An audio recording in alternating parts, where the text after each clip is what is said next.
વિશ્વના નેતા અને ભારત માટે 24 કલાક જે પ્રધાન સેવક તરીકે ફરજ બજાવે છે એવા માનનીય નરેન્દ્રભાઈનો આજે 75મો જન્મદિવસ હતો। સાવરકુંડલા લીલિયા વિધાનસભા ભારતીય જનતા પાર્ટી દ્વારા આજે આ દેશની વિભૂતિ માટે એમણે દીર્ઘાયુ અર્પે, સ્વસ્થ આયુ અર્પે અને મા ભારતીના ચરણોમાં એમની અવિરત સેવા દેશને મળતી રહે એવા શુભ હેતુથી આજે ભારતીય જનતા પાર્ટી અમારા જિલ્લા અધ્યક્ષ ભાઈ શ્રી અતુલભાઈની આગેવાનીમાં આજે સાવરકુંડલા વિધાનસભાએ યજ્ઞનું આયોજન કર્યું। અમારા માટે ખુશીની વાત છે કે સાવરકુંડલાની જનતા સહિત સાધુ સંતો આશીર્વાદ આપવા માટે, પ્રધાનમંત્રીશ્રીને આશીર્વાદ આપવા માટે આ યજ્ઞની અંદર પધાર્યા।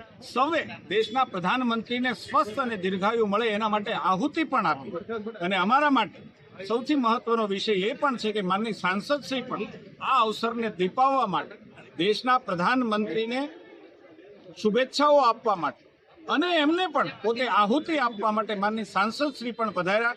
હું સૌ કાર્યકર્તાઓનો, ભારતીય જનતા પાર્ટીના સૌ કાર્યકર્તાઓનો, સૌ પદાધિકારીઓનો, ચૂંટાયેલા સૌ લોકોનો અને સાવરકુંડલાના વેપારીઓનો સૌનો આ ક્ષણની અંદર ભાગીદાર બનવા માટે સૌનો વ્યક્તિગત રીતે અને પાર્ટીની રીતે પણ આભાર માનું।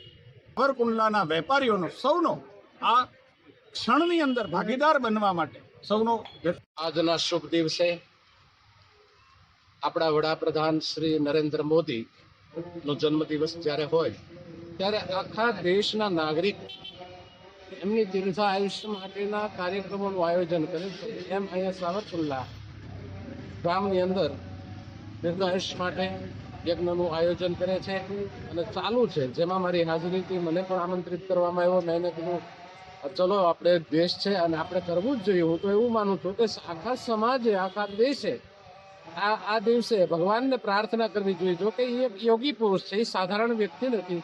આજના સાધુ ટૂંકા પડે એટલો મોટો યોગનું કામ એમની પાસે છે। વ્યક્તિ યોગ કરે છે અને યોગીરાજ છે। આવા જ આપણા વડાપ્રધાન, અને હું તો એવું માનું કે આ સિસ્ટમમાં આપણો આ જ વડાપ્રધાન હોવો જોઈએ, તો જ આ દેશ હિન્દુત્વ તરીકે જાહેર થાય।